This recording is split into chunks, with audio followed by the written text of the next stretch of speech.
For the first time today, BP took journalists on a tour of the Deepwater Enterprise, the rig conducting the top kill operation, pumping more than 2,700 gallons of mud mix every minute, trying to stop the gushing well. We'll probably be to bottom, say around midnight.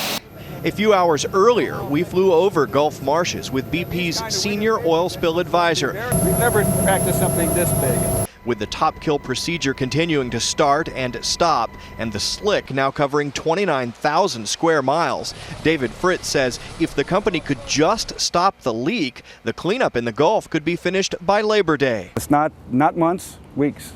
But with no solution to stopping it, BP continues to use a grab bag of desperate measures to keep the massive oil pool from shore. And despite orders from the EPA to stop, BP continues to use the controversial dispersant, Corexit, the only thing they say that works. Still, every day the oil keeps gushing and collecting in fragile areas like this marsh.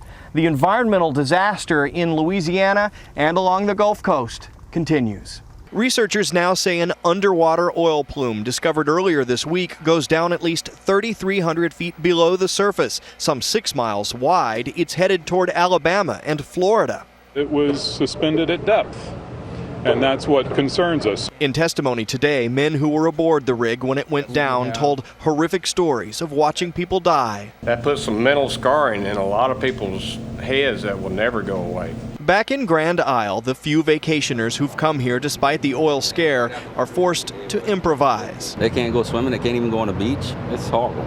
It disgusts me to see them right there rather than on the beach.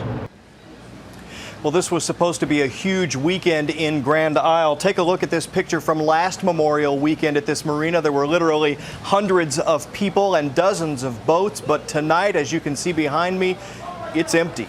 Katie? Don Teague, Don, thank you.